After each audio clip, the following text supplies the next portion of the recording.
Fa misy fiantraikany lehibe eo amin'ny fitantanana ny teti-bola-mpianjakana kosa ny fiatoan'ny asan'ireo inspecteur d'État izay niverina tokona indray mofona nomboka omaly raha ny hevitry ny professeur Roger Ralsan amin'ny mampahay toe-karena azy. Fanazavana. Misy fahavoazana lehibe eo amin'ny famoahana ny vola-mpanjakana ny fitokonana izay ataon'ireo inspecteur d'État raha ny hevitry ny professeur Ralsan Roger. Ny fiantraikany aloha dia mazava ho azy fa rehefa misy fandaniam-bola zany ataon'ny fanjakana dia tsy maintsy mahazo ny fanamarihana na ny fanaiken'ny inspecteur d'État. Zany hoe zany ny fitokonan'zareo zany dia mampikatso zavatra be dia be. Eny fa nasale mikarama teo ary moa zany taon'ny eto amin'ny CST dia fa nisy fatarana zany ny fandoavana ny karaman'ny mpiasa tao. Etsy andaniny koa zany fantatsika tsara fa ireo andrim-panjakana isan-tsokajin'ireo dia manao fifanarahana amin'ireny mpandraraha isan-tsokajiny ireny.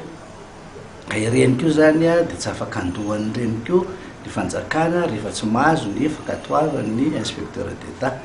Ka raha fehezina zany ny fanaovany grève zany dia misy fahavoazana lehibe eo amin'ny eo amin'ny lafiny raharaham-panjakana indrindra fa amin'ny lafiny famoahana ny ara-bola satria tsy maintsy zany misy foana le fanamarihana ataon'zareo ireo ary manana hery amin'izay fotoana izay ny fivoahan'le vola rehefa tsy misakana ry zareo. Fa raha vao tsy eo zany ny sonian'izy ireo dia mazava ho azy zany fa mikatso zany raha eo amin'ny lafiny fampiasana ara-bola eo amin'ny andrim-panjakana isan-tsokajiny.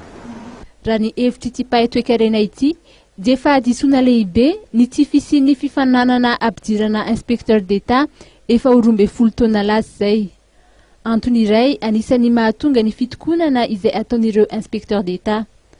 Raha fanjakana teo tandalana raha ny voalazany dia tsy azo eritreretina mihitsy ny fanafoanana ireo inspecteur d'État izay efa miavitsy ankehitriny.